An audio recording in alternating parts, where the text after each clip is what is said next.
program is being recorded. And now I'd like to introduce your host for today's program, Satya Kumar, Corporate Vice President, Investor Relations and Treasury. Please go ahead, sir.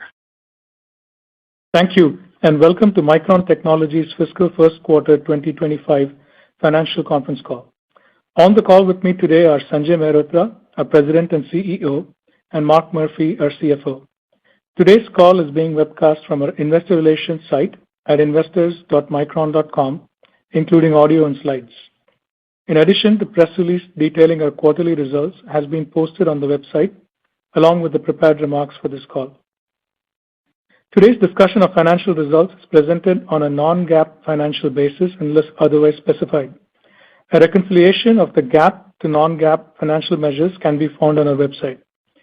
We encourage you to visit our website at micron.com throughout the quarter for the most current information on the company, including information on financial conferences that we may be attending. You can also follow us on X at Micron Tech. As a reminder, the matters we're discussing today include forward-looking statements regarding market demand and supply, market, pricing and cost reduction trends and drivers, our plans for manufacturing, the impact of developing technologies such as AI, product ramp plans, technologies, and market position, expected capabilities of our future products, our expected results and guidance, and other matters. These forward-looking statements are subject to risks and uncertainties that may cause actual results to differ materially from the statements made today.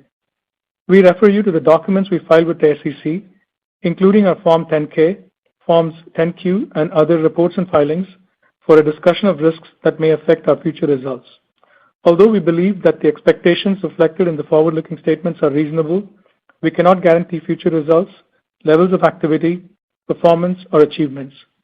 We are under no duty to update any of the forward-looking statements to conform these statements to actual results. I will now turn the call over to Sanjay. Thank you, Satya. Good afternoon, everyone. I'm pleased to report that Micron achieved record revenue in fiscal Q1, with revenue, gross margins, and EPS all at or above the midpoint of our guidance range. Data center revenue grew over 400% year over year and 40% sequentially, reaching a record level, with data center revenue mix surpassing 50% of Micron's revenue for the first time. We delivered record revenue in data center SSDs and achieved new records in market share for data center SSDs and overall SSDs. Our HBM shipments were ahead of plan, and we achieved more than a sequential doubling of HBM revenue. Revenue from our largest data center customer was approximately 13% of total company revenue. The HBM market will exhibit robust growth over the next few years. In 2028, we expect the HBM TAM to grow 4 times from the $16 billion level in 2024 and to exceed $100 billion by 2030. Our TAM forecast for HBM in 2030 would be bigger than the size of the entire DRAM industry, including HBM, in calendar 2024. This HBM growth will be transformational for Micron, and we are excited about our industry leadership in this important product category. Leading-edge DRAM supply remains tight, driven by robust demand in data center DRAM, including HBM, which will underpin our business results throughout fiscal and calendar 2025. We had previously shared our expectation that customer inventory reductions in the consumer-oriented segments and seasonality would impact fiscal Q2 bit shipments. We are now seeing a more pronounced impact of customer inventory reductions. As a result, our fiscal Q2 bit shipment outlook is weaker than we previously expected. We expect this adjustment period to be relatively brief and anticipate customer inventories reaching healthier levels by spring, enabling stronger bit shipments in the second half of fiscal and calendar 2025. We are on track to achieve our HBM targets and also deliver a substantial record in Micron revenue, significantly improved profitability, and positive free cash flow in fiscal 2025. Our technology roadmap continues to progress very well, and we are in production with the industry's most advanced DRAM and NAND nodes. We continue to ramp our 1-beta technology node, which supports HBM3E, and we are preparing to ramp our 1-gamma technology node using EUV in calendar 2025. In NAND, we are maintaining technology leadership with our industry-leading G8 and G9 nodes and are managing the ramp of these nodes consistent with our demand. We expect fiscal 2025 DRAM front-end cost reductions, excluding HBM, to be in the mid to high single-digit percentage range. We expect fiscal 2025 NAND front-end cost reductions to be in the low teens percentage range. Earlier this month, we finalized an agreement with the U.S. Department of Commerce for an award of up to $6.1 billion under the CHIPS and Science Act to support advanced DRAM manufacturing fabs in Idaho and New York. Additionally, we have entered into a preliminary memorandum of terms with the U.S. Department of Commerce for an award of up to $275 million for our Virginia fab that supports production of long life cycle chips in areas such as automotive, industrial, aerospace, and defense, and enables efficiencies across our global fab network. With the support of the Singapore government, we have finalized plans to expand our manufacturing footprint in Singapore, starting with an investment for a new HBM advanced packaging facility. This investment allows us to meaningfully expand our total advanced packaging capacity beginning in calendar 2027 to support AI-driven demand and will be synergistic with our existing operations in Singapore. These plans also include support for our long-term manufacturing requirements for NAND.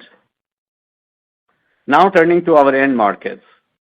Numerous advances are pushing the boundaries of AI capabilities as training model sizes continue to increase and inference models evolve to address different use cases. Multimodal models, post-training and chain-of-thought inferencing represent new frontiers of innovation, all of which are memory-intensive and can benefit from higher memory bandwidth and capacity. AI agents will become ever more capable and address vertical market consumer and enterprise use cases, driving accelerating monetization of AI.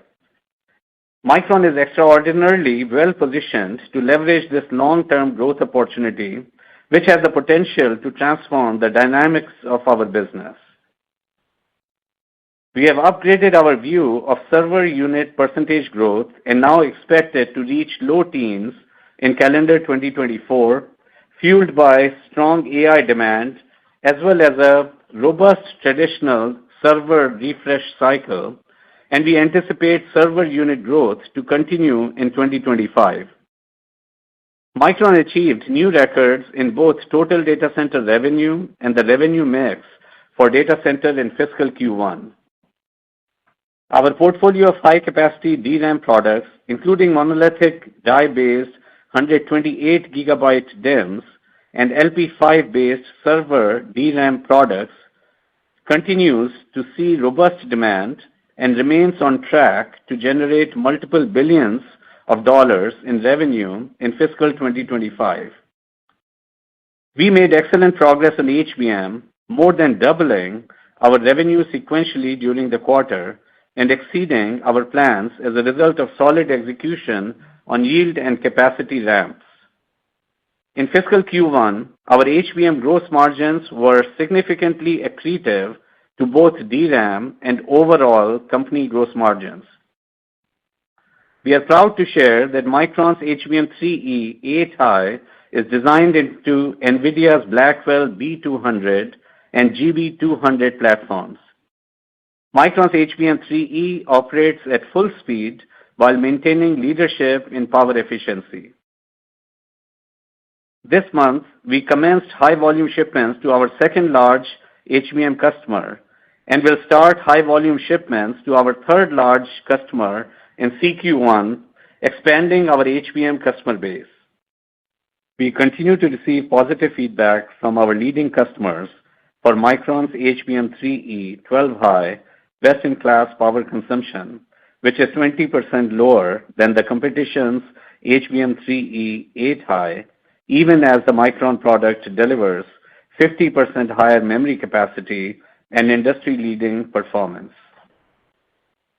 We have increased our HBM market TAM estimate to now exceed $30 billion in 2025, and we continue to expect to achieve HBM market share commensurate with our overall DRAM market share sometime in the second half of calendar 2025. As we have said before, our HBM is sold out for calendar 2025, with pricing already determined for this timeframe. In fiscal 2025, we expect to generate multiple billions of dollars of HBM revenue. We are excited about Micron's HBM leadership roadmap through the rest of this decade. Leveraging the strong foundation and continued investments in proven 1-beta process technology, we expect Micron's HBM4 will maintain time to market and power efficiency leadership while boosting performance by over 50% over HBM3E. We expect HBM4 to ramp in high volume for the industry in calendar 2026. Development work is well underway with multiple customers on HBM4E, which will follow HBM4. HBM4E will introduce a paradigm shift in the memory business by incorporating an option to customize the logic-based die for certain customers using an advanced logic foundry manufacturing process from TSMC. We expect this customization capability to drive improved financial performance for Micron. Based on our customer design wins and success in establishing deep partnerships with customers, industry enablers, and key technology partners like TSMC, we expect to be a leading supplier of HBM with the most robust, trusted, and industry-leading technology roadmap and execution record. Micron has also been leading the adoption of LPDRAM in data centers with NVIDIA's Grace CPU. Micron's LP5X provides greater than 500 gigabyte of capacity and memory bandwidth of greater than 540 gigabyte per second, thus delivering attractive performance per watt for AI platforms. NVIDIA's Grace CPU utilizes Micron's LP5X to provide systems with additional cache coherent memory to supplement HBM for the ever-growing memory needs of AI workloads. Our overall SSD and data center SSD revenue reached new quarterly revenue records in fiscal Q1, and we are on track to deliver another year of share gains in calendar 2024. We continue to strengthen our data center SSD product roadmap, leveraging our leadership G8 NAND technology and vertical integration. We announced the 6550 Ion SSD, which delivers the industry's fastest 60 terabyte SSD and the first in the industry with Gen 5 capability at this capacity point. Compared to the competition, Micron's 6550 Ion SSD delivers 20% lower power while providing 60% better performance and better data center footprint efficiency with up to 67% more density per rack for exascale data centers. Our 9550 PCIe Gen 5 data center SSDs were qualified for the recommended vendor list for NVIDIA's GB200 NVL72 system and offer a 34% higher throughput and over 80% lower energy per terabyte of data transfer versus the competition. We continue to expect to generate multiple billions of dollars in data center SSD revenue in fiscal 2025 and to grow our market share once again in calendar 2025. Turning to PC. The PC refresh cycle is unfolding more gradually, and we expect PC unit volume growth to be flattish in calendar 2024, slightly below prior expectations. We remain optimistic about AI PC adoption over time. AI PCs will require additional DRAM content with a minimum of 16 GB of DRAM for entry-level PCs and 24 GB and above for higher-end segments versus 12 GB average PC content last year. Windows 10 end of life in October 2025 and an aging installed base will provide a catalyst for PC market growth in 2025.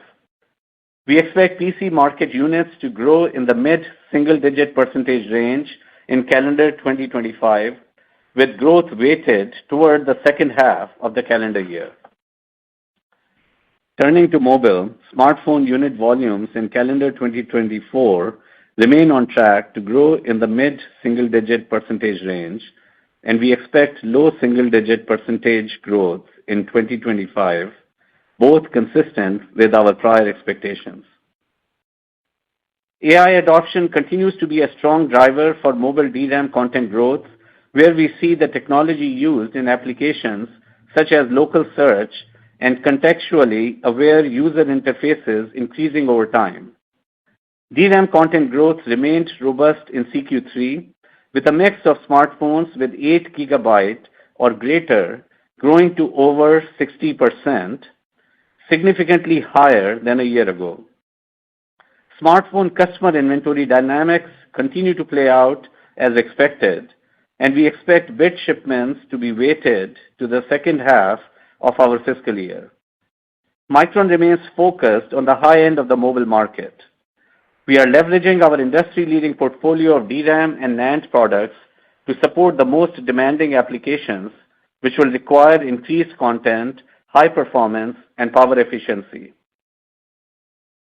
Turning to the automotive market, lower than expected automotive unit production, combined with a shift toward value trim vehicles from premium models and EVs, have slowed memory and storage content growth and resulted in inventory adjustments at OEMs. Longer term, we remain optimistic that ADAS, infotainment, and AI adoption across auto will drive long-term memory and storage content growth. Industrial market demand continues to be impacted by inventory adjustments, and we expect a recovery in this market later in calendar 2025. Now turning to our market outlook. We expect industry DRAM bit demand growth to be in the high teens percentage range in calendar 2024 and in the mid-teens percentage range in calendar 2025. We see overall calendar 2025 DRAM industry bit supply growing roughly in line with bit demand, with tightness in leading-edge nodes driven by HBM supply ramp in the industry. Our outlook for industry NAND bit demand growth in both calendar 2024 and 2025 is now in the low double-digit percentage range, which is lower than our prior expectations. Key drivers include slower growth in NAND content in consumer devices, ongoing inventory adjustments and demand dynamics in different end markets, as outlined earlier, and a temporary moderation in near-term data center SSD purchases by customers after several quarters of very rapid growth.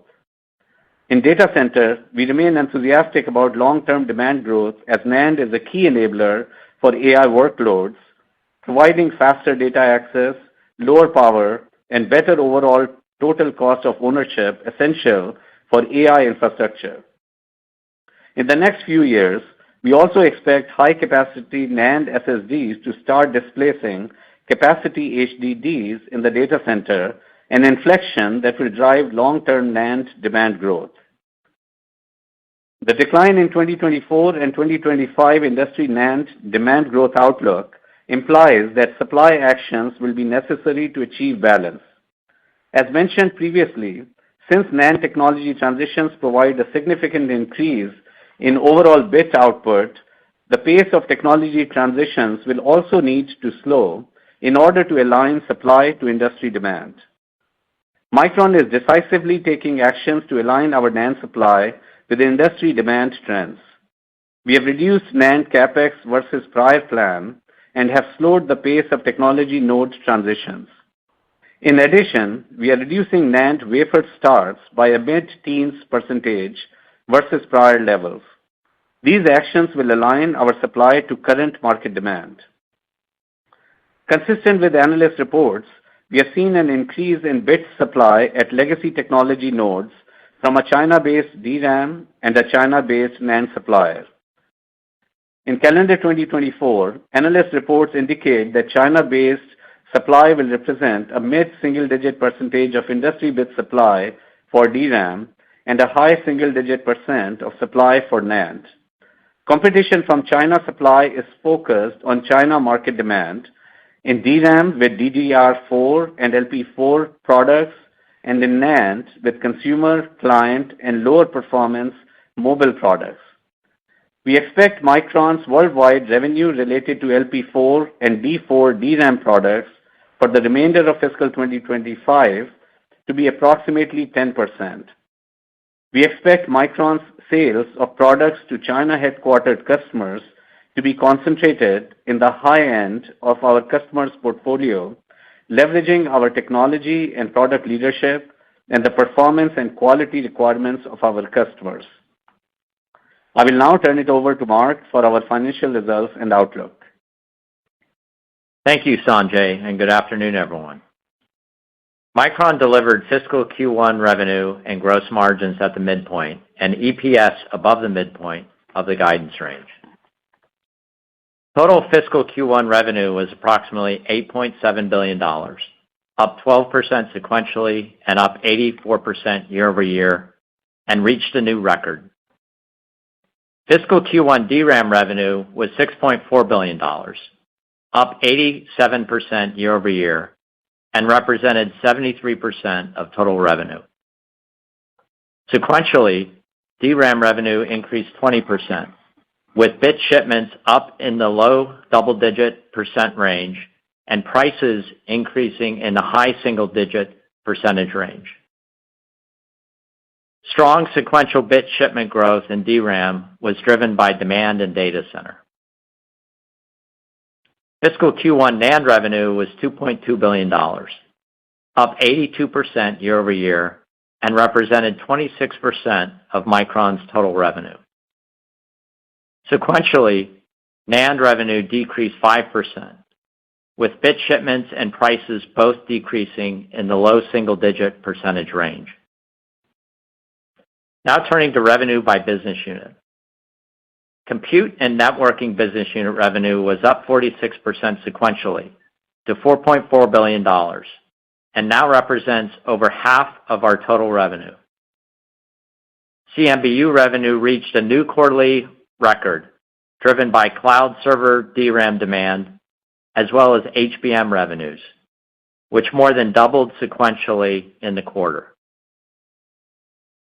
Mobile business unit revenue was $1.5 billion, down 19% sequentially. As our mobile customers focused on improving their inventory health, we shifted supply to meet data center demand. Embedded business unit revenue was $1.1 billion, down 10% sequentially. Auto, industrial, and consumer customers continue to manage their inventories lower. Revenue for the storage business unit was $1.7 billion, up 3% sequentially. SBU revenue reached a new quarterly record, driven by record revenue in the data center SSD segment. In fiscal 2025, we expect Micron's revenue mix with companies headquartered in mainland China and Hong Kong, including direct sales as well as indirect sales through distributors, to be approximately mid-teens % of our worldwide revenue. This mix is impacted by market factors described earlier, as well as by the China CAC actions announced in May 2023. The consolidated gross margin for fiscal Q1 was 39.5%, improving 300 basis points sequentially. Gross margin improvement was driven by higher pricing in DRAM, improved product mix to data center in both DRAM and NAND, offset partly by lower pricing in NAND. Operating expenses in fiscal Q1 were $1.05 billion, down $34 million sequentially, and benefiting from lower labor-related costs and ongoing tight expense control. We generated operating income of $2.4 billion in fiscal Q1, resulting in an operating margin of 27.5%, which was up approximately 500 basis points sequentially and up 48 percentage points from the year-ago quarter. Fiscal Q1 adjusted EBITDA was $4.4 billion, resulting in an EBITDA margin of 50.6%, up 265 basis points sequentially and up 31 percentage points, or $3.5 billion from the year-ago quarter. Fiscal Q1 taxes were $333 million, on an effective tax rate of 14.1%, which was in line with our guidance. Non-GAAP diluted earnings per share in fiscal Q1 was $1.79, compared to $1.18 per share in the prior quarter and a loss per share of 95 cents in the year-ago quarter. We delivered fiscal Q1 EPS at the higher end of our guidance range. Turning to cash flows and capital spending, our operating cash flows were approximately $3.2 billion in fiscal Q1.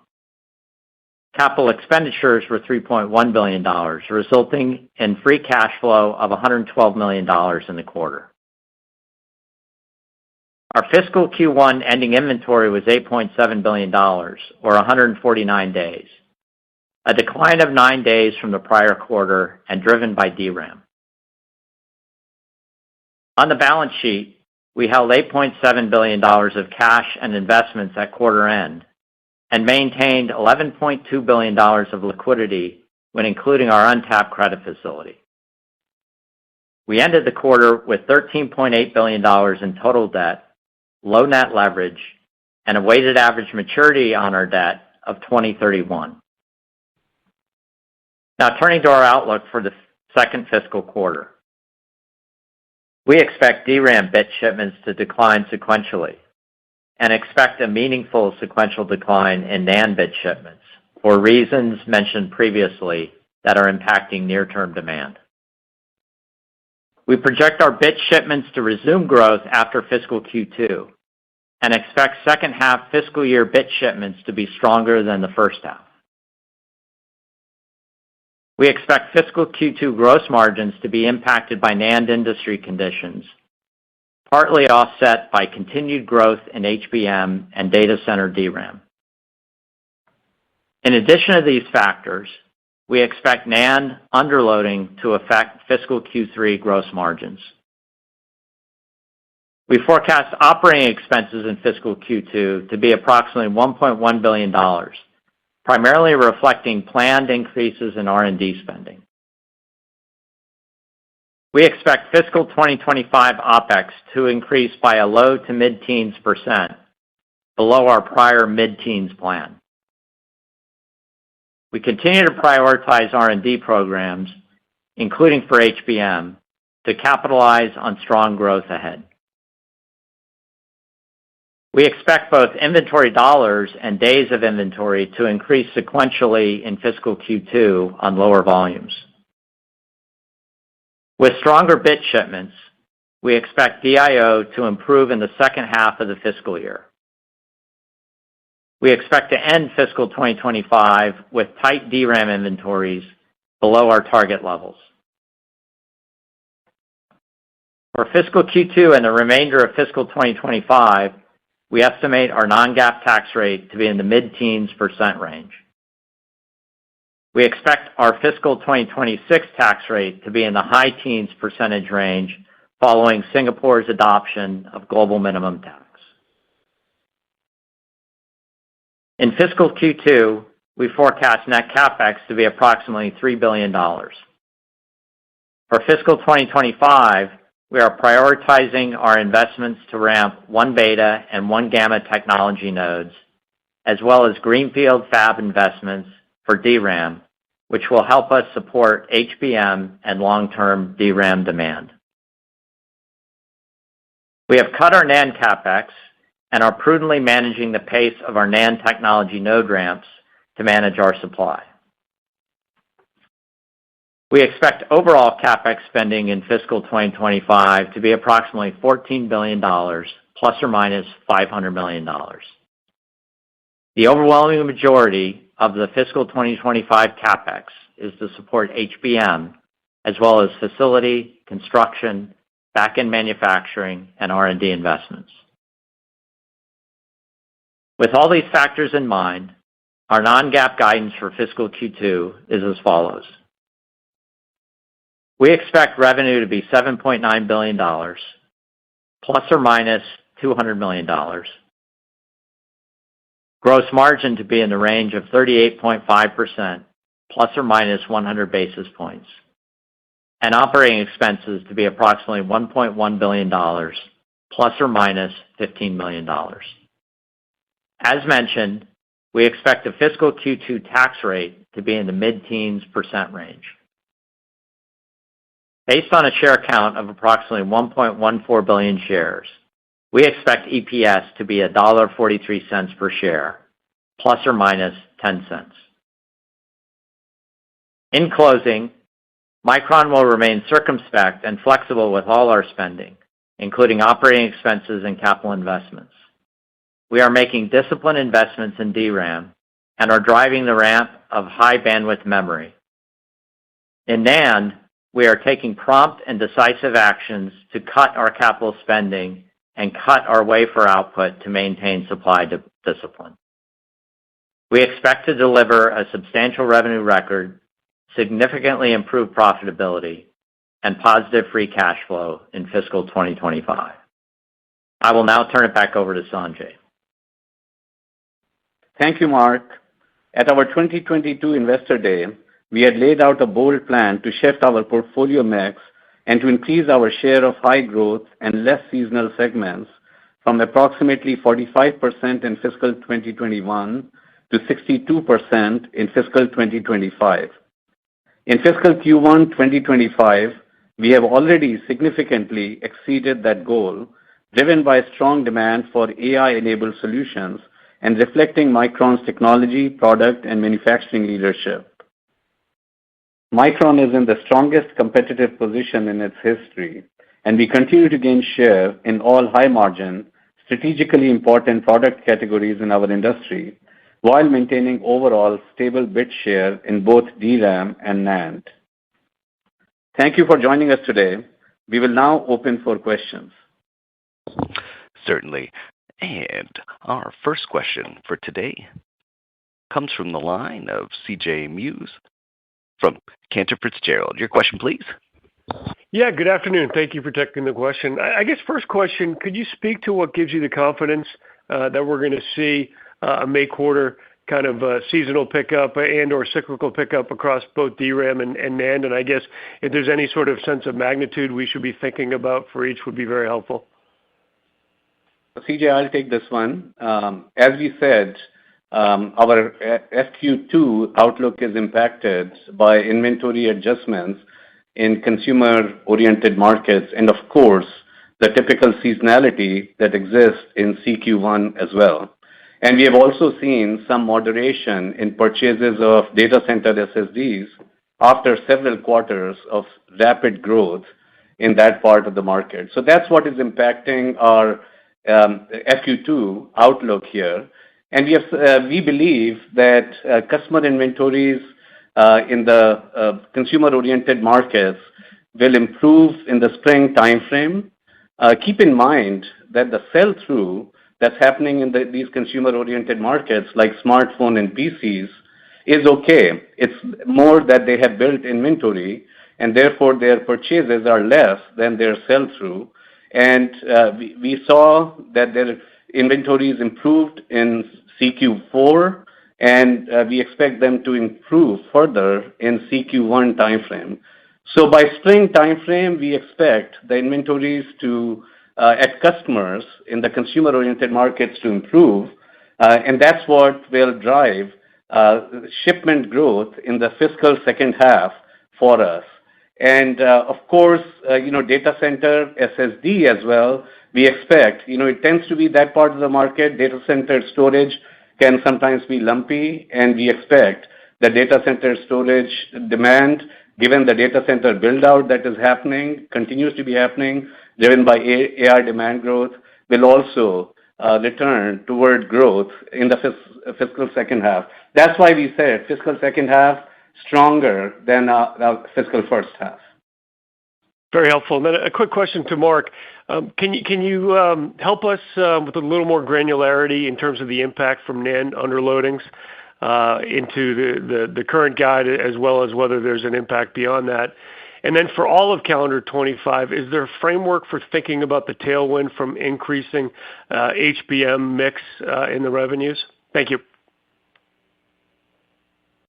Sure, CJ. So let me start with providing granularity on the second quarter guide. So we're down 100 basis points first to second quarter in the guide, and that's driven by NAND. First, as Sanjay mentioned, the NAND industry market conditions are weaker than we had expected, and that consumer market, PC, smartphones, demand is weaker, and inventory adjustments are occurring.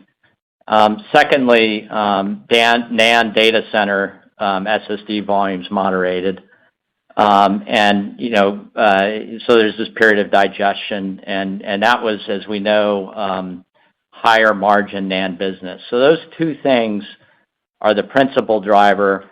Of course, with revenue down in the guide, $800 million. We see some negative leverage effects on ongoing period costs, but those costs do not include underload charges in the second quarter. So those charges will begin to affect us in the third quarter, and so in the third quarter, as NAND continues to have a period where there's some challenging conditions into the calendar first quarter. And then improves through the calendar year, our supply response in NAND will weigh on third quarter margins, and it will somewhat constrain our ability to expand gross margins in the third quarter. Now, beyond the third quarter, the business volume growth, AI-driven data center and edge-driven growth, favorable mix effects, including HBM, where we talked about multi-billion, and then just a more constructive environment, especially in DRAM, where we have tight inventories on the leading edge, and have indicated that we basically were below our target in inventories by end of year. So we see the conditions for margin expansion occurring after third quarter. Thank you. Thank you. And our next question comes from the line of Timothy Arcuri from UBS. Your question, please.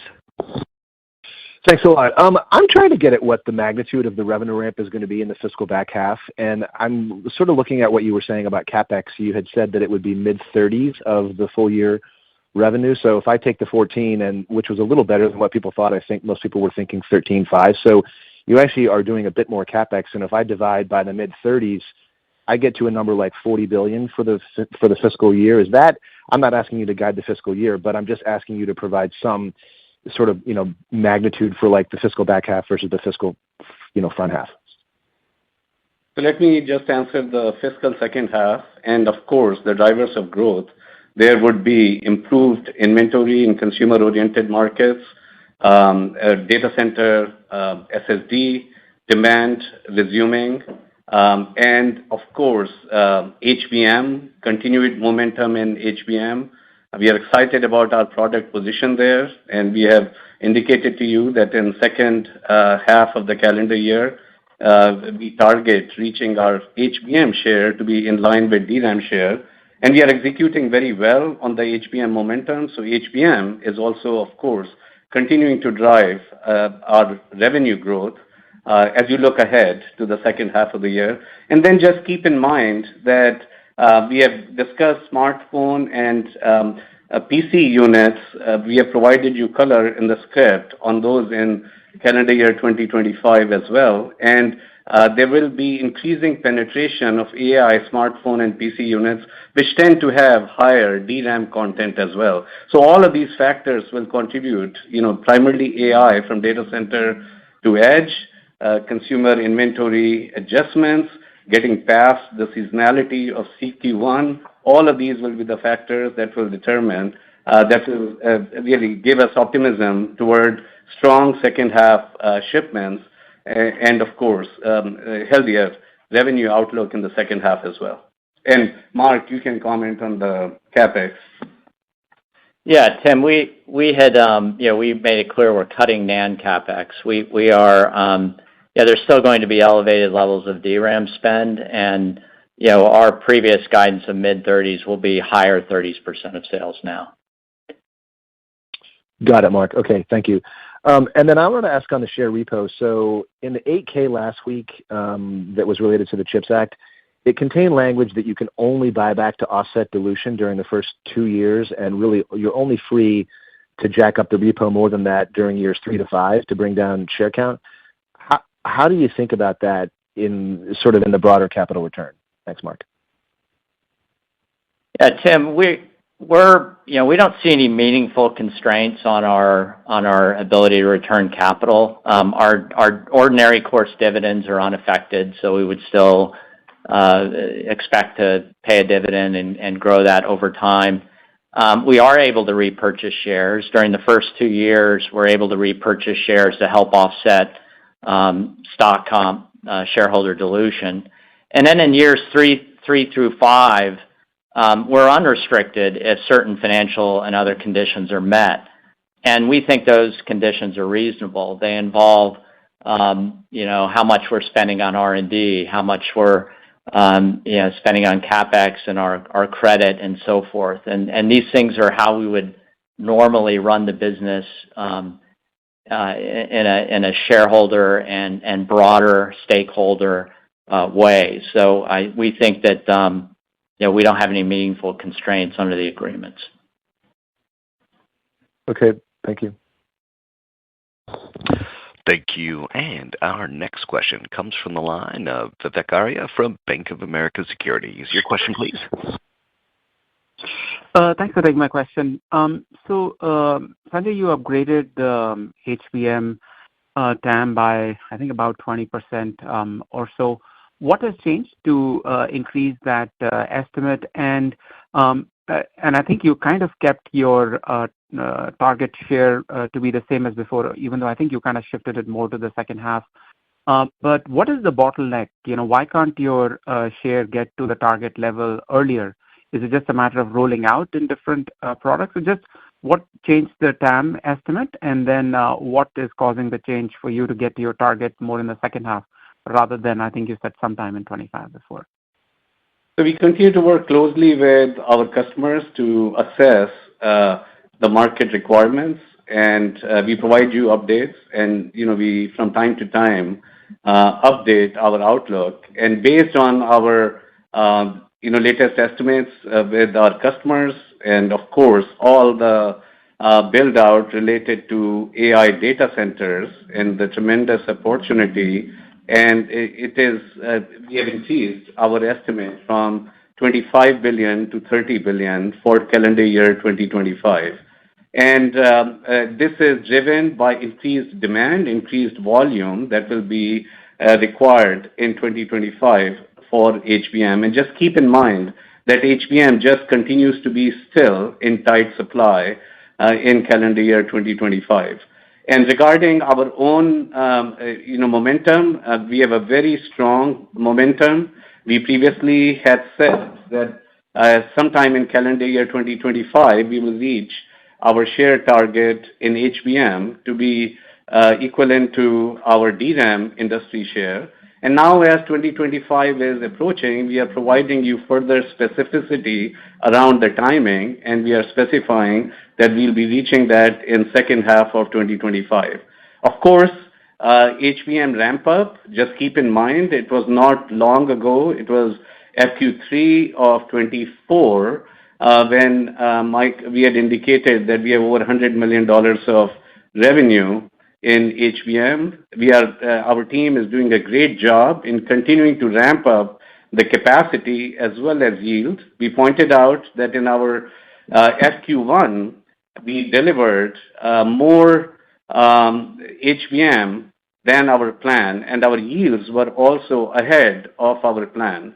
So we continue to do well, and we are extremely focused on ramping up capacity, continuing to ramp up yields toward mature yields, and we feel very confident about our opportunities for HBM in 2024.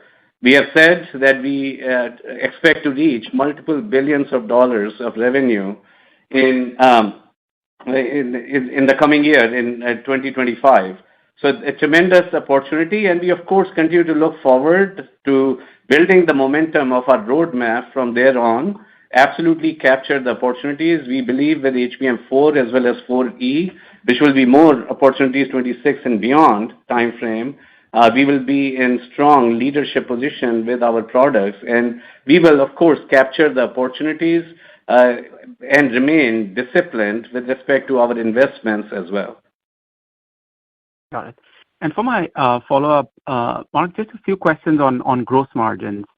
So you are guiding, Q2 sales down, but gross margins are only going down by a point. So is that some of the tailwinds you are seeing in HBM, right, offsetting some of the unit impact? So if there is a way to quantify how much lift is HBM providing?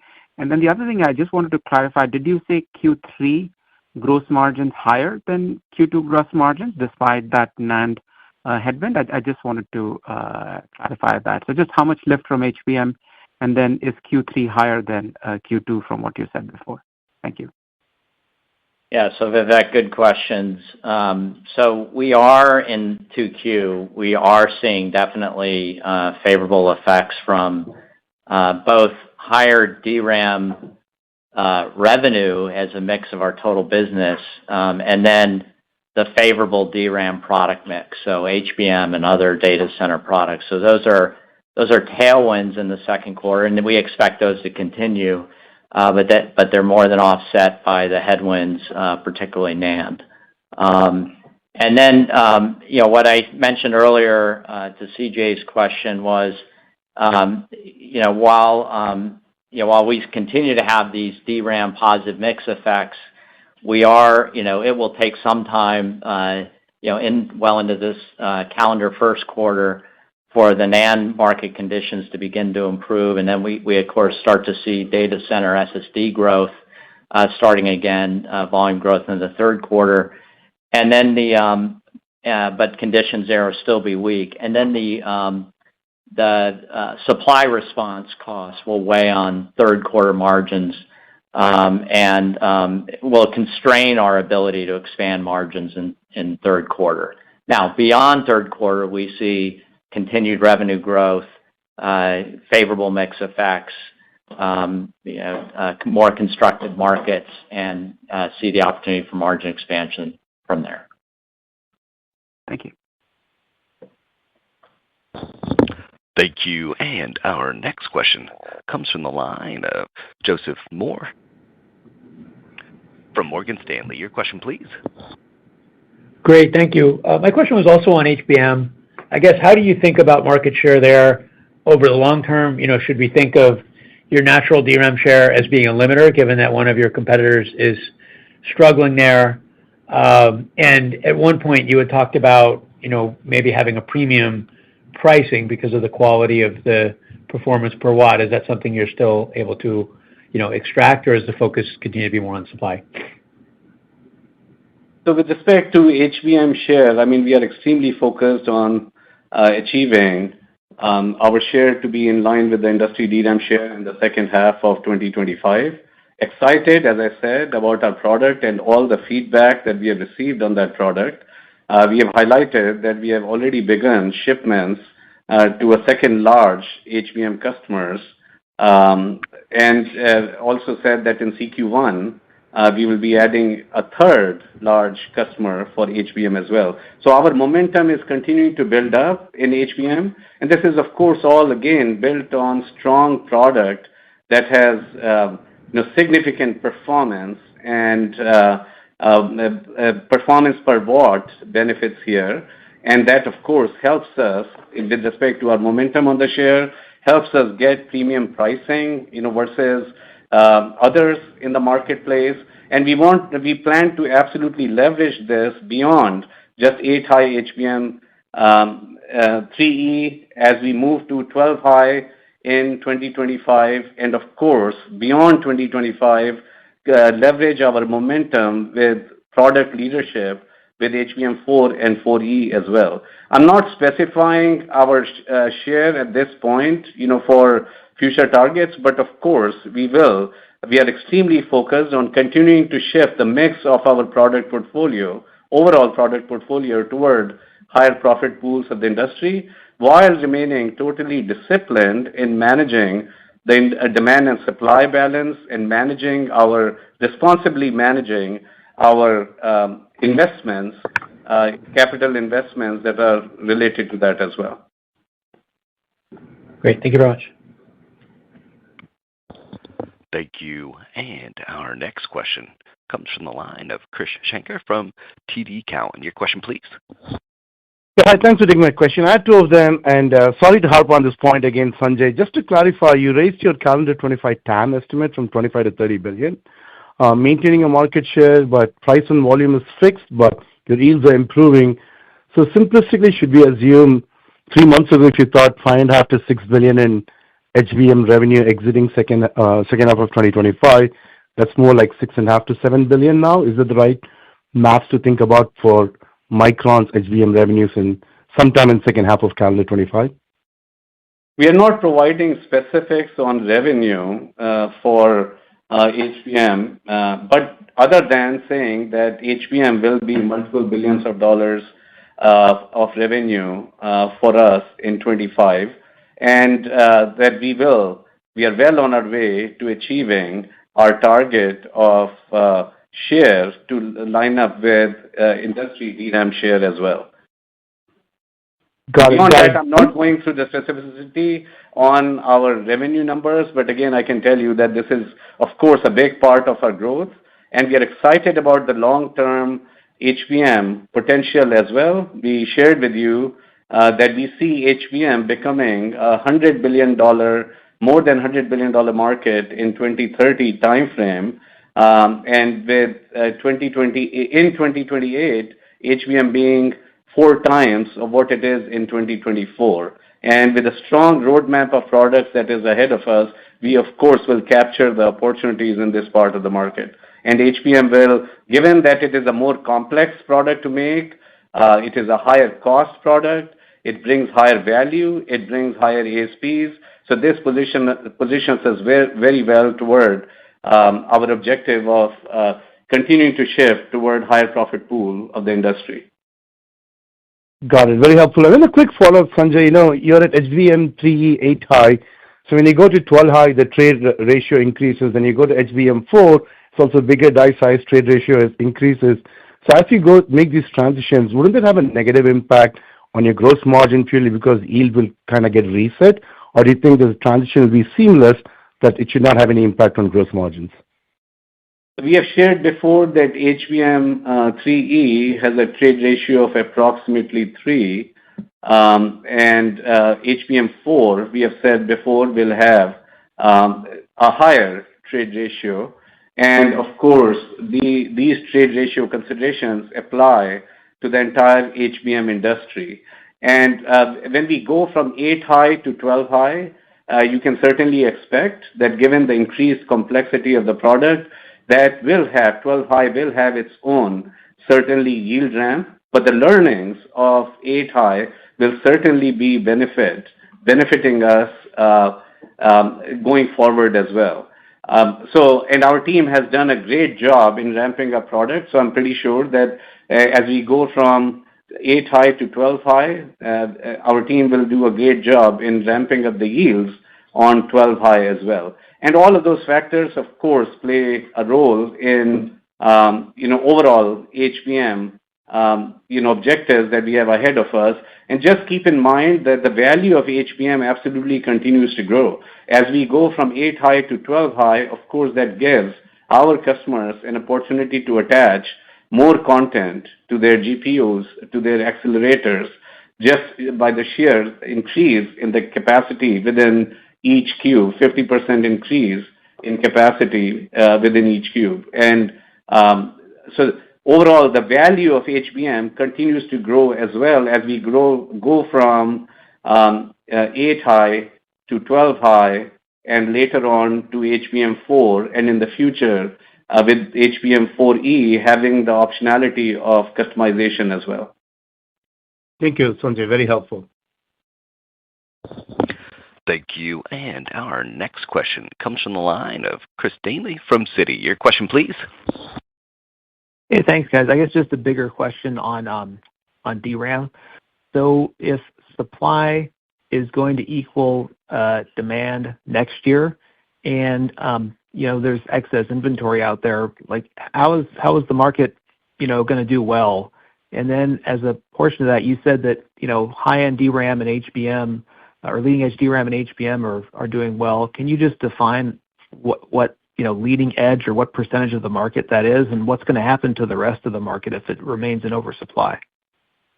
So again, yes, leading-edge nodes are in tight supply, and not only just HBM that is in tight supply, but LP5, DDR5, these are also built in leading-edge nodes, and these are all in tight supply, and we see tight supply for the industry in 2025. As the HBM requirements increase, that puts even more pressure on non-HBM, puts more pressure on the leading-edge supply. So we see leading-edge outlook remaining tight and favorable demand-supply environment. And overall, DRAM industry, we expect to be healthy. Keep in mind that we have pointed to not only multiple billions of dollars of revenue in 25 in our fiscal 25 with HBM, but also to multiple billion. We have pointed to multiple billions of dollars of revenue with high-density DIMMs and LP5 solutions. And just keep in mind that those are also very important products for the AI applications. HBM works closely with LP5 in many accelerator platforms with respect to driving the full potential of AI. And of course, overall, we see the demand environment healthy. And vast majority of overall production, as we have already noted in our prepared remarks, is on leading-edge nodes, which are our 1 alpha and 1 beta node today. And in 2025, we will begin to ramp our 1 gamma node as well. Yeah, Chris, I would just add that, as you mentioned, inventories at the end of the year in your question, that we currently project our DRAM inventories total to be below our target levels. Got it. Okay, and then okay, thanks, Mark. And then as a quick follow-up to that, so what gets the non-leading edge DRAM market healthy again? Because it is still a part of your business. Look, I mean, of course, our supply mix is, of course, shifting toward more of the products that are needed in the marketplace, and we are constantly managing our supply shift. And of course, our production is more towards leading edge while remaining disciplined with our capex and with our supply growth. Got it. Thanks, guys. Thank you. And our final question for today comes from the line of Toshiya Hari from Goldman Sachs. Your question, please. Great. Thank you so much for taking the question. I had two as well. The first one is on China competition. Sanjay, you mentioned LP4 and DDR4 for the rest of the fiscal year is 10% of your business. What are your thoughts on their ability to compete in DDR5 and LP5? Not in the near term, but as you think about, the competitive landscape over the next, call it 18, 24 months, what are your thoughts and how do you intend to respond to that? So our product mix of LP4 and DDR4, which we have said is about 10% for the remainder of fiscal year 25, will of course continue to go down in the years ahead as well. And that just means that the legacy node mix continues to go down in the years ahead as well. And China competition is more in the lower performance products. It addresses more the lower end of the consumer market, primarily in China. And just keep in mind that the markets are shifting more and more towards higher performance products. And higher performance products, certainly when you look at the market moving more to the data center market applications versus just the consumer, and the mix of data center continues to increase, that also requires more quality requirements. And as the platforms continue to move faster toward the requirements of advanced nodes. So these are all, when you look at that, I mean, those that have a long track record in leading edge nodes, as well as leading edge products with strong performance, low power, as well as high quality, then, the leaders are better positioned on this regard. So the competition that we see in China is more on the consumer side of the business and more on the lower end, whereas the market is shifting more and more toward the requirements of higher end, such as in data center. And that's where Micron is focused with our technology and with our advanced product roadmap to address those parts of the market. And again, that's where the higher pool of the profit of the industry is, and that's where we are shifting our mix as well. Great. And then as my follow-up, you talked about high-capacity enterprise SSDs, displacing nearline HDDs over the next couple of years. I know this is a view that you've held for a very long time. I'm just curious if you've seen anything recently that would drive an acceleration in that trend. You mentioned NAND front-end cost downs for you guys in fiscal 25 being in the low teens.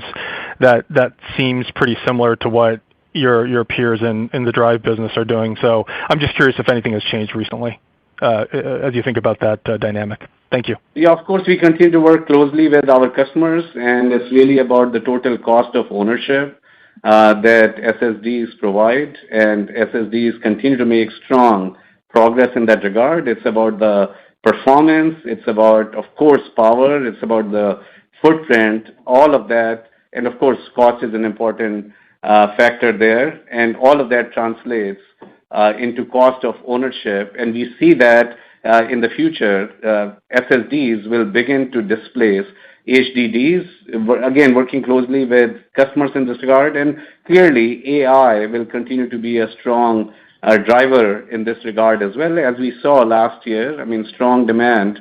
When I say last year, I mean as we saw earlier in this calendar year, there was a strong demand for data center SSDs driven by AI, and all of those requirements of performance, power, footprint will absolutely be required in the future data centers displacing, where SSDs will be displacing HDDs. And we look at it as a phenomenon that is 2027 and beyond. Thank you. Thank you. This does conclude the question and answer session as well as today's program. Thank you, ladies and gentlemen, for your participation. You may now disconnect. Good day. The program is being recorded. And now I'd like to introduce your host for today's program, Satya Kumar, Corporate Vice President, Investor Relations and Treasury. Please go ahead, sir. Yeah, thank you, Jonathan, and thank you, and welcome to Micron Technology's fiscal first quarter 2025 post-earnings analyst call. Joining me today are Sumit Sadana, Micron's Chief Business Officer, Manish Bhatia, EVP of Global Operations, and Mark Murphy, our CFO. As a reminder, the matters we're discussing today include forward-looking statements regarding market demand and supply, market trends and drivers, and our expected results and guidance and other matters. These forward-looking statements are subject to risks and uncertainties that may cause actual results to differ materially from statements made today. We refer you to documents we have filed with the SEC, including our most recent Form 10-Q and upcoming 10-Q, for a discussion of risks that may affect our results. Although we believe that the expectations reflected in the forward-looking statements are reasonable, we cannot guarantee future results, levels of activity, performance, and achievements. We are under no duty to update any of the forward-looking statements to conform these statements to actual results. We can now open the call to Q&A. Certainly, and our first question for today comes from the line of Harlan Sur from J.P. Morgan. Your question, please. Yeah, thanks, guys, for hosting this call back. So I've got two questions. On the 100 basis point decline in gross margin in Q2, as you guys mentioned, it's almost all NAND-related, mix, pricing, lower shipments. But qualitatively, what are you guys anticipating for DRAM pricing? Right? You talked about positive mix impacts, HBM, server DRAM, partially offset by weak commodity pricing. So I guess my question is blended DRAM pricing up sequentially in Q2? Yeah, I think, we don't really guide for pricing. I think we have given you a lot of data points that can help you in your modeling, but we are not going to provide guidance on the actual pricing expectation for competitive reasons. And, I think the overall set of comments that you heard in the prepared remarks and the comments that Sanjay and Mark made, basically the mix improvement continues on a good trajectory. HBM growth continues on a good trajectory. Data center overall revenue trajectory continues to be robust. While we do have some near-term moderation in data center SSD after a lot of growth in the past quarters, the overall data center revenue trajectory remains very robust, and we expect that to underpin our performance through fiscal and calendar 2025. And so those are the positives. And of course, we spoke about the near-term issues related to market environment, seasonality, NAND-related challenges. So those are some of the headwinds. The mix and data center growth and overall DRAM robust results is what is helping us ensure that the margin for FQ2 is still fairly similar to what we have in FQ1 in terms of 100 basis point only delta, despite some of these headwinds we mentioned in some of the other areas. No, that's helpful. And then maybe to follow up, one of the, and I've said this before, right? One of the big Micron-specific inflections has been the strong increase in your enterprise and data center SSD share, right? I mean, you guys have always been strong in SATA. Mainstream PCIe and NVMe is where you guys have gone from 3 to 5% market share in calendar 21 to 10 to 12% exiting last year. I think in Q3, your share was 14%, and it grew sequentially again in fiscal Q1. So my guess is $1.2 billion of data center SSD. That's 65% of your overall NAND business. You guys are now the number 2 or number 3 market share leader. I know enterprise SSD can be lumpy, as you mentioned, right? That's impacting Q2. But do you guys expect sequential reacceleration in data center SSD in fiscal Q3 and just overall growth in data center SSD business fiscal 25 and calendar 25, just because AI demand pull for those products is just so strong? Yeah, I think you laid it out really well. We have made tremendous progress in our data center SSD business over the years. This has been an area we had been investing in for 5-7 years now, and we have seen a tremendous rejuvenation in our product portfolio with industry-leading products now. So 30 terabyte SSDs, 60 terabyte SSD we just announced. First PCIe Gen 5 60 terabyte SSD on the market, the 9550 fastest SSD in the world. So there are lots of these amazing products that have enabled us to get to a really solid performance, several quarters of record-setting revenue and market share performance. So as we look ahead beyond the lumpiness you mentioned. Beyond that, FQ2, we do expect a growth in bit shipments restarting in FQ3 for data center SSD, and then continuing from there on into future quarters. That trajectory should grow because we do expect the overall data center CapEx from our end customers to remain strong, and that should enable us to get significant opportunity with the portfolio that we have that is now the strongest it ever has been in our history. No, that's very helpful. Thank you. Thank you. And our next question comes from the line of Aaron Rakers from Wells Fargo. Your question, please. Yeah, thanks for doing a call back, and I have two questions as well. I guess the first question, Mark, I want to go back to kind of the Q&A in the prepared call. I'm trying to understand, like you talked about constraints on gross margin into the fiscal third quarter. Trying to kind of frame the impact that you're thinking about from the underload. Is it 100 basis points? Is it 200? Is it less? And when you say constraints, are you necessarily implying that there isn't the potential, or rather, is there the potential to see some gross margin positive drivers into fiscal 3Q relative to fiscal 2Q? Even with that underload charges, could we see gross margin flat to up? I'm just trying to understand a little bit of what you're trying to kind of frame as far as being constrained.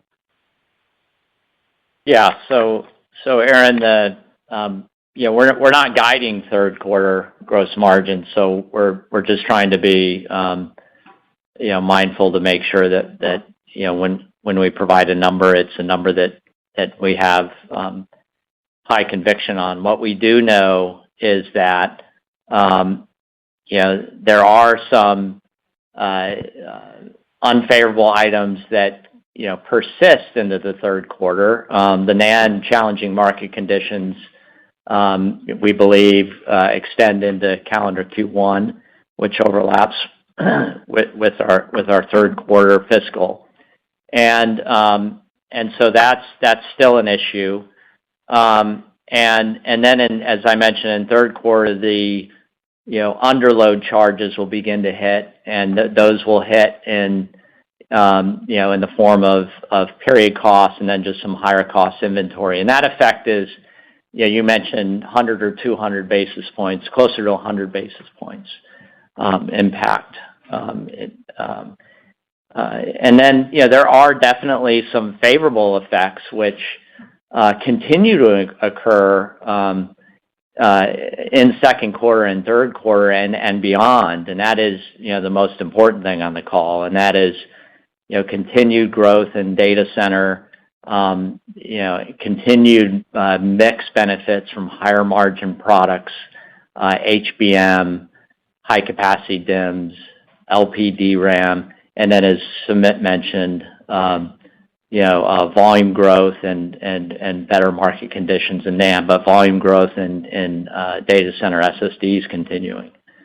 So all these items will, we believe, beyond the third quarter, support margin expansion. Yep. And then finally, Aaron, we've been clear that we expect inventories to be up in the near term because of these volume declines in NAND and DRAM in the second quarter. DIO and dollars of inventory will be up. In DRAM, we're still very tight on leading edge, and overall DRAM inventories are fine, and to the point where through the end of the year, they will continue to improve from second quarter, and then at the end of the year, where overall DRAM inventories will be below our target levels. And then NAND, as that market recovers, we expect NAND inventories, while not as healthy as DRAM, NAND inventories will improve second to third to fourth quarter. Yep, that's helpful. And then as a quick follow-up, I know a lot of focus is placed on HBM, understandably, but One of the things that you guys have highlighted over the last several quarters is LPDDR5X, and obviously getting into the Blackwell product cycle, GB200 from NVIDIA. How would you characterize your views of that ramp and where you think Micron's relative share position is within that LPDDR5X data center opportunity? I'm just curious. Thank you. Yeah, we are actually the pioneering memory supplier of LP in the data center. If you think about all of the market for LP in the data center worldwide, it is pretty much Micron driving that right now. Over time, there'll be others, but we are in the pole position of having driven the innovations that are needed for a data center to deploy memory that was not purpose-built for a data center RAS environment.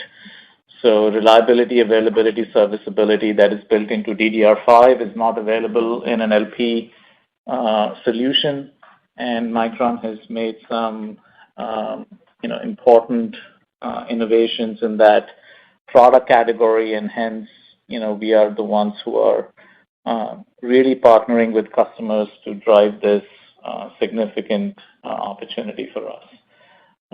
And this is something that is a really important part of our overall strategy. It's an important part of our data center business.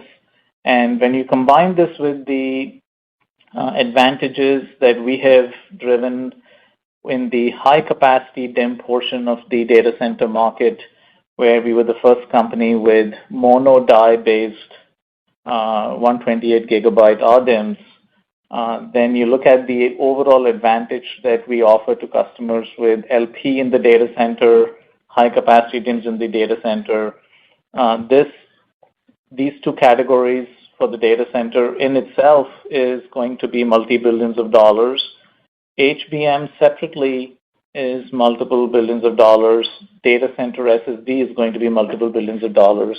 And the combined momentum of that is what you're seeing drove the 40% sequential growth in data center, 400% year over year in FQ1, and the greater than 50% of our revenue now that comes from data center. Yeah. Thank you. Thank you. And our next question comes from the line of Chris Caso from Wolfe Research. Your question, please.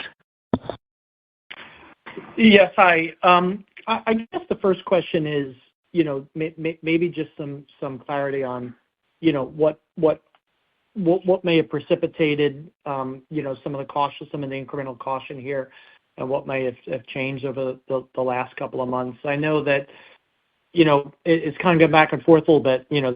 There was some cautious signs, kind of back in August, and they kind of receded in the last earnings call. Was it? I guess the question is it a function of the customer inventories turned out to be a bit more than we had expected, or do you think it was a function of demand? Yeah, let me try to maybe address what changed. So if you think about, over the course of CQ4, we have seen a push out of the PC refresh cycle that our customers had been anticipating, we had been anticipating. And it's not like the refresh cycle won't happen. It will happen in 2025. It's just been a little bit delayed. There are numerous drivers which we mentioned in our prepared remarks as to why we believe and our customers believe that the refresh cycle will happen.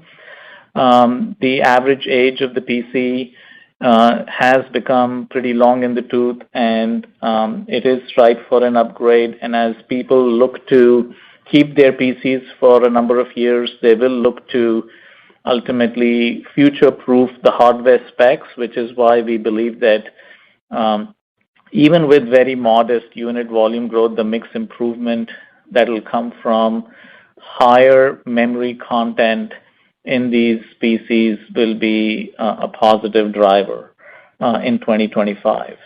But the delay in that upgrade cycle means that our calendar 24 PC shipment forecast at the unit level for PCs at our end customers has been reduced and is now very flattish year over year in calendar 24. So that has been one driver. The other is that definitely the inventories that we had highlighted in the last earnings call that we expected by spring would become healthier at our customers. That inventory and inventory reduction, as well as the seasonality of CQ1, those are continuing impacts.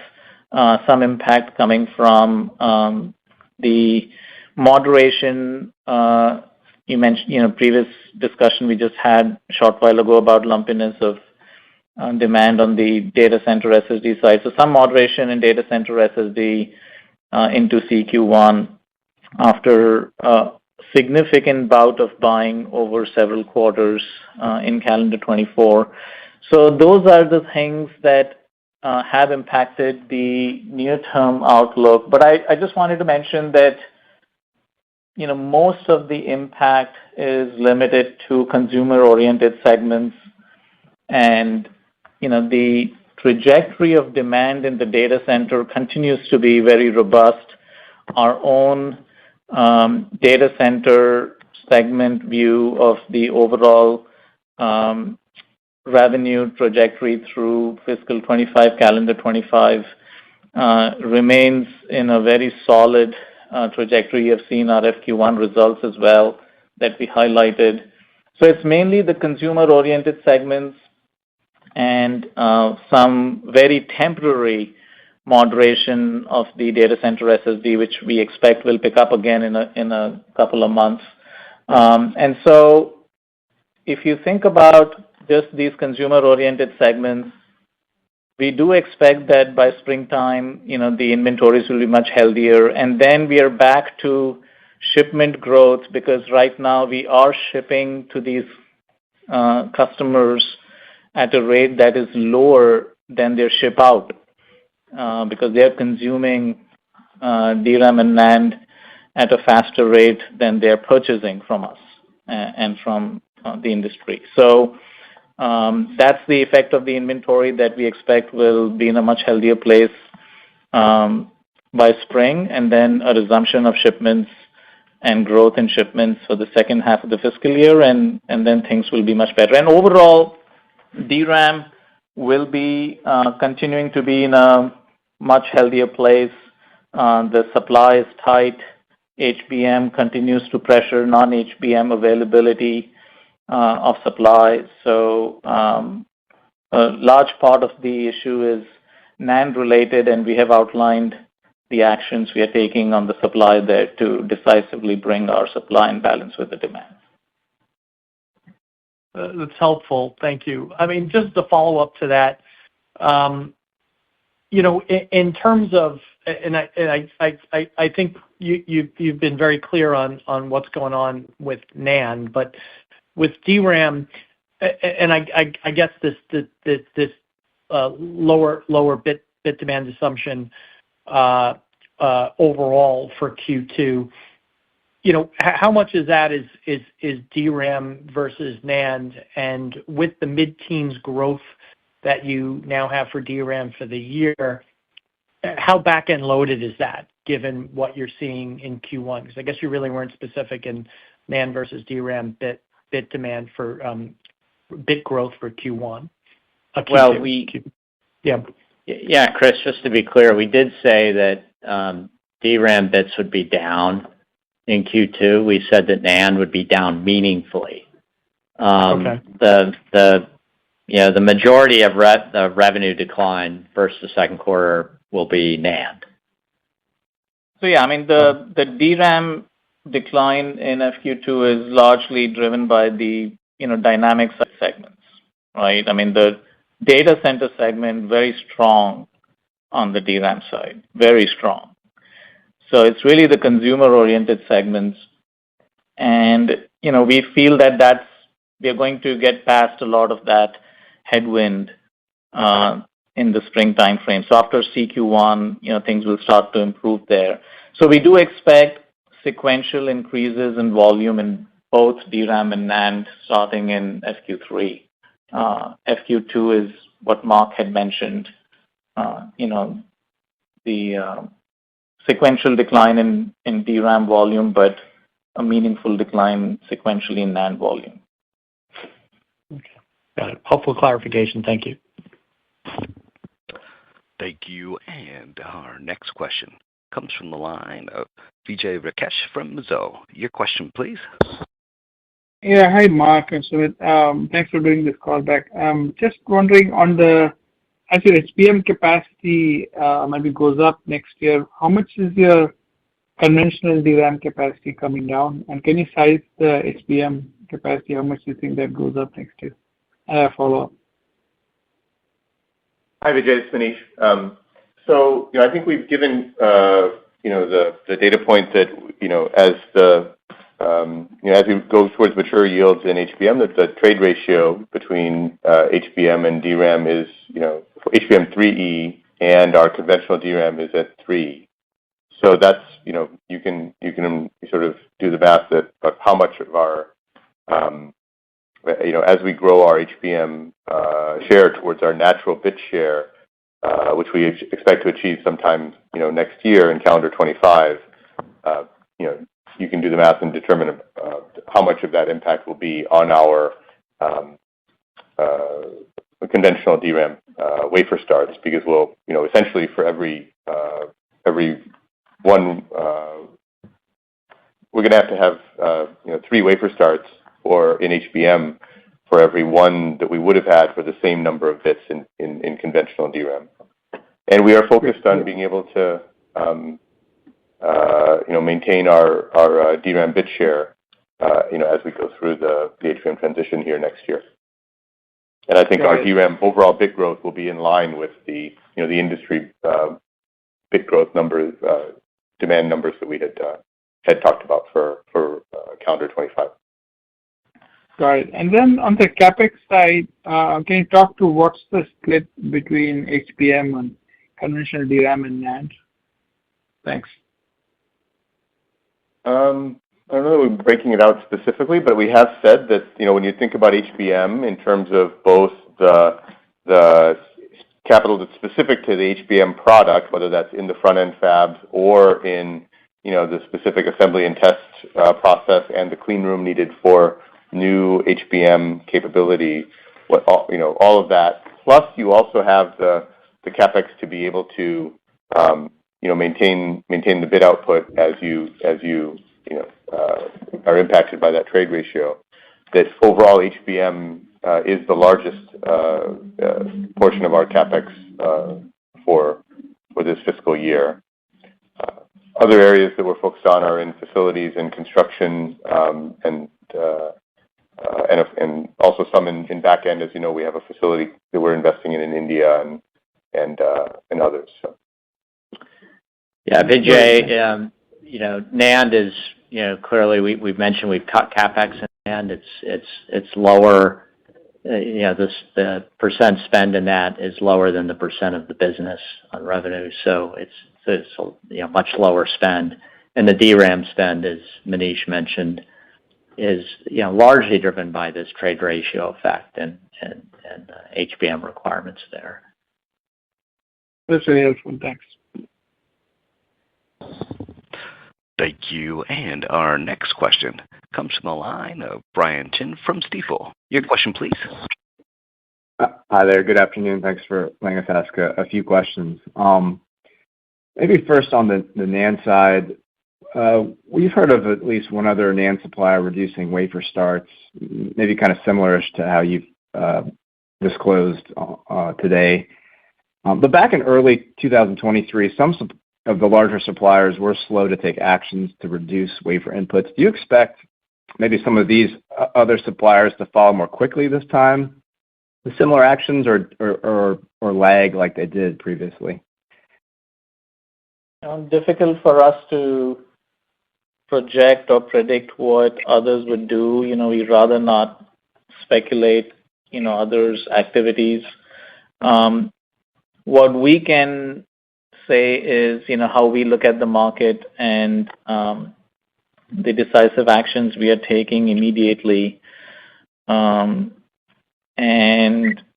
we feel like, these things will at least help Micron's view of supply growth coming from us and our view of demand growth to be aligned. So that's what we're doing. Okay, thanks. And then on the DRAM side, I don't think it was that many quarters ago that your DDR5 bit shipments crossed over DDR4, and now you're indicating only 10% or so of your global DRAM sales will be from DDR4 the next several quarters through fiscal year end. That's actually a lot lower ratio than I would have expected. Does this shipment mix actually closely match your internal production mix, meaning that it's not just you're holding back inventory, but structurally you've shifted a high majority of your DRAM production to DDR5, HBM, specialty, those type of products? Yeah, that's correct. We do have, just for clarity, DDR4 and LP4, right? That's in that 10% approximately range of revenue for the remainder of fiscal year. And, we do have long life cycle products that we support for the different segments like industrial, automotive, over time with more defense, aerospace, etc.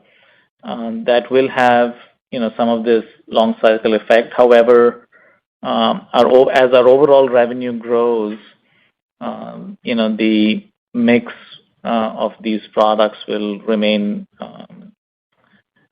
at a very contained level. We have shifted a lot of our mix to these leading edge products, and our leading edge nodes are very constrained. So we are dedicating a lot of capacity to a very fast ramp of HBM, and you're seeing the results from that. And even as we continue to increase our view of calendar 25 TAM of HBM, we are maintaining our view of getting to our natural share in the second half of calendar 25. So you're seeing that a lot of mix shift is happening, and I spoke about the LP leadership in the data center, DDR leadership, and the growth that is taking place. And even the growth in LP5 on the flagship smartphone side that we are supporting. So yeah, definitely that shift is very meaningful. Great. Thank you. Thank you. And our next question comes from the line of Quinn Bolton from Needham & Company. Your question, please. Hey, Mark, I just wanted to come back to your comment on the NAND, and I think you said that NAND would account for most of the sequential decline. If that's right, it could be down 30% plus. So I just want to make sure I heard you right, that was indeed what you said, and then I got a follow-up on the consumer-facing business. Yeah, it's the majority of the revenue decline versus second quarter sequential. Okay. Thank you. And then just you talked about the high inventory levels last quarter.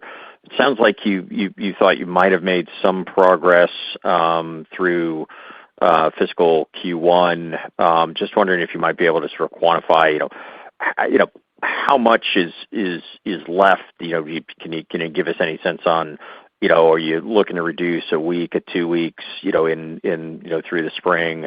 And from where you started last quarter, I assume most of that inventory reduction is happening in the second quarter, that you probably didn't get through that much in fiscal Q1, but just wondering if you might be able to sort of, from where you started, how much have you gotten through and how much is left, maybe on a percentage basis, if you don't want to talk on a week's basis. Are you talking overall inventories, Quinn? Yeah, just mostly on the consumer-facing business, that seems to be kind of driving most of that sequential decline into fiscal Q2?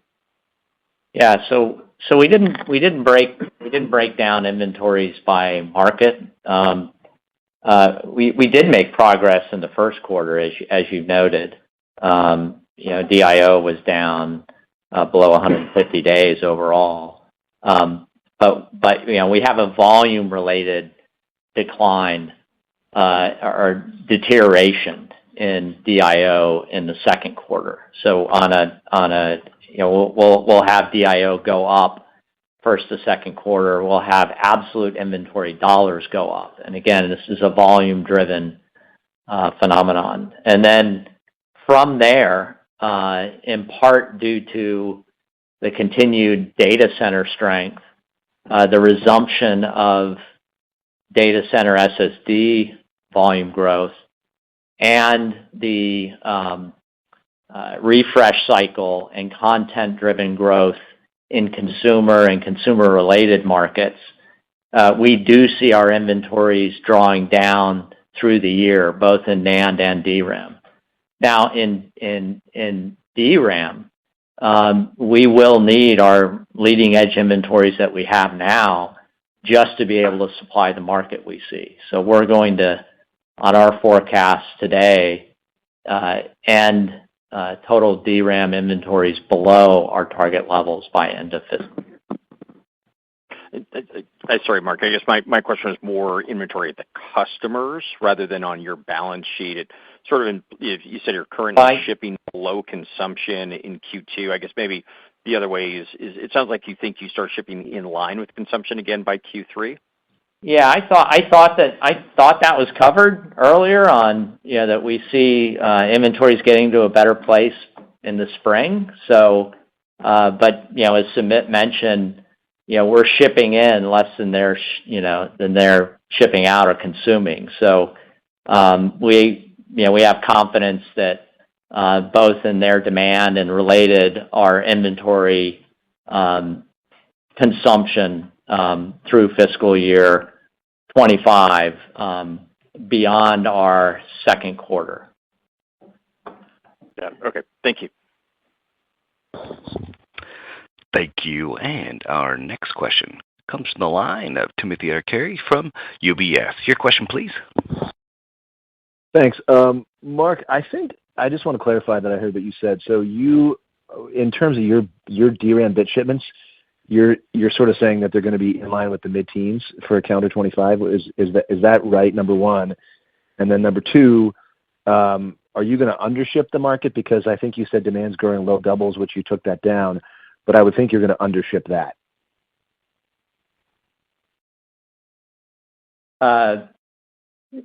We said that industry bit supply or industry bit demand mid-teens. We gave we said for DRAM.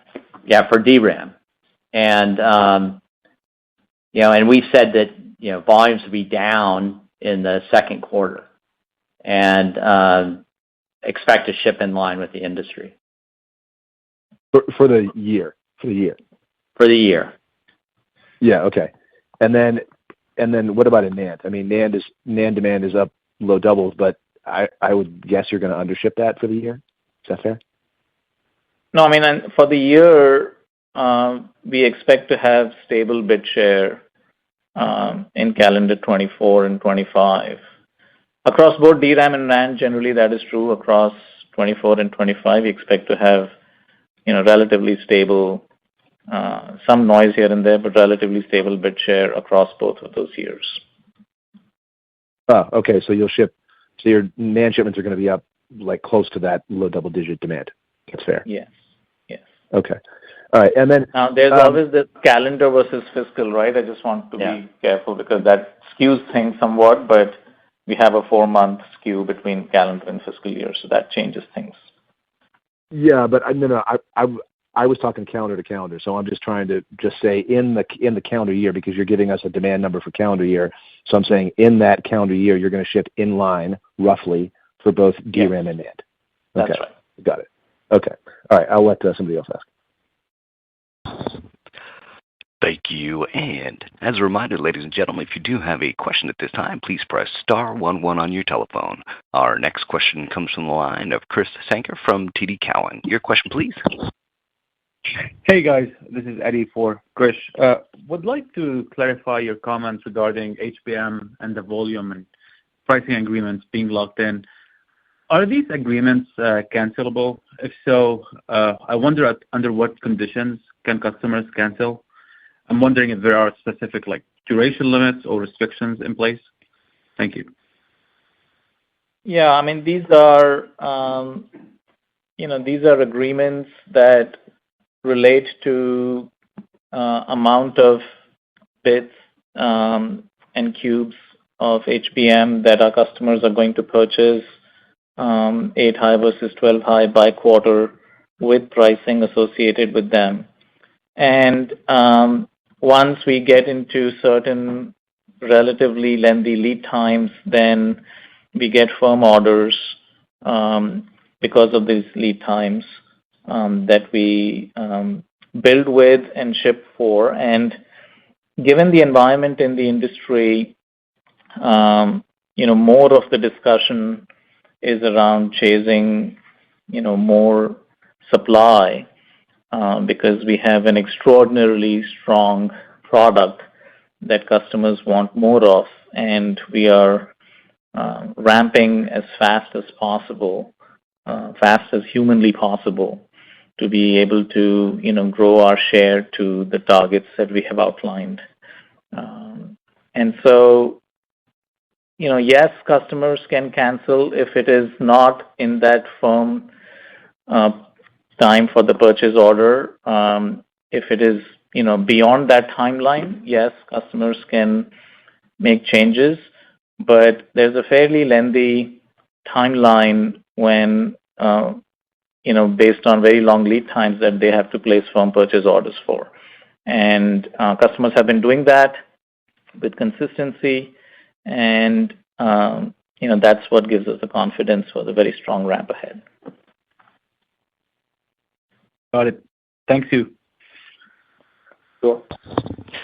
Thank you. And our next question comes from the line of Toshiya Hari from Goldman Sachs. Your question, please. Hi. Thank you for taking the follow-up here. I had one question on HBM and how to think about the ramp going forward on a quarterly basis. You guys don't report HBM revenue, so I'm guessing a little bit here, but based on everything you've said over the past couple of quarters, we're sort of estimating you did, I don't know, $800 million, $900 million in revenue in the quarter. I assume it's going to be up again nicely this quarter. So when I think about the starting point this quarter and then the comments you made on calendar 25 TAM and your market share goals, it feels like the trajectory kind of flattens out from here, still up but flatter. I'm curious, am I thinking about it the right way? And if so, what are some of the constraints? Is it space? Is it TSV capacity? Both? And when should we expect your supply side, your capacity to increase nicely? Is it tied to the Taiwan facility? Any insights there would be really helpful. Thank you.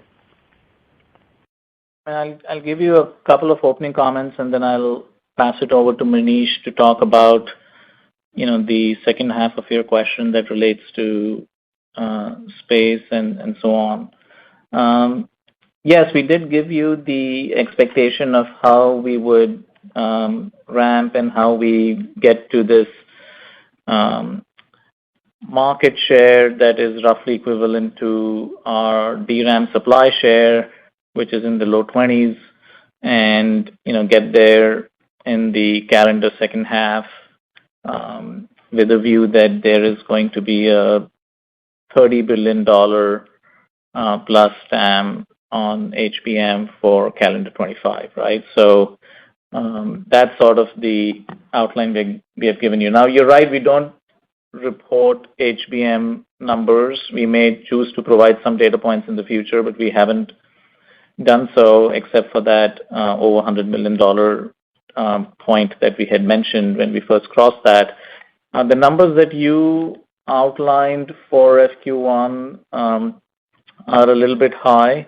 But nonetheless, I think there is going to be still a pretty robust ramp occurring on the HBM revenue for us to hit the targets that we have outlined based on the TAM expectation and the growth of TAM on a quarterly basis that we had mentioned. And with that, I'll just pass it on to Manish to answer the second half of your question. Yeah, Toshiya. So we're pleased with how the 8-high ramp has gone. We made some comments on the prior call about how that had exceeded our expectations in the last quarter, and we're continuing to have a strong ramp forward here. We think that the process choices we've made are this demonstrates that we have a scalable process, and that we're going to be able to transition it to the 12-high as we move. Transition our capacity towards that ramp, which will become increasingly important as we go through calendar year 25. And really, it's just a ramp. It's just a ramp of adding capacity across many different dimensions, and it's just gradually happening over time as we are, installing new equipment and qualifying that new equipment, and growing our capacity week over week as we move towards that goal. Keep in mind, we had no product in HBM3. And very limited production in HBM2E on a process that was quite a bit different than what we have right now in HBM3E. So we, really are starting, from a very low point as we were beginning this HBM3E ramp, and are continuing to grow, and we're, adding capacity, gradually as we went through this year and continuing into next year. So as Sumit said, I think we would expect that as we go through the year and as we get to the 12-high being a larger portion of our mix through the year, you will still see, solid revenue growth as we're going, quarter over quarter through the rest of fiscal 25, and even as we go through calendar year 25. That's really helpful. Thank you so much. Thank you. This does conclude the question and answer session as well as today's program. Thank you, ladies and gentlemen, for your participation. You may now disconnect. Good day.